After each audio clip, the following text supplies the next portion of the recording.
ताज़ा तरीन वीडियोस के लिए चैनल को सब्सक्राइब करके बेल आइकन और ऑल नोटिफिकेशन पर क्लिक करें ताकि आपको मिले हर अपडेट सबसे पहले।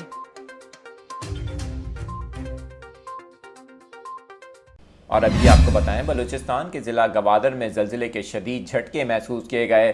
ज़लज़ले की शिद्दत 5.0 रिकॉर्ड की गई है। PDMA के मुताबिक ज़िला गवादर में ज़लज़ले के बायस किसी जानी नुकसान की इत्तला नहीं मिली। ज़लज़ला इतना शदीद था कि लोग अपने घरों से बाहर निकल आए। रिक्टर स्केल पर ज़लज़ले की शिद्दत 5.0 रिकॉर्ड की गई, जबकि ज़ेर ज़मीन इसकी गहराई 25 किलोमीटर थी। ज़लज़ला पैमा मरकज़ के मुताबिक ज़लज़ले का मरकज़ गवादर के साहिल के करीब समंदर में था।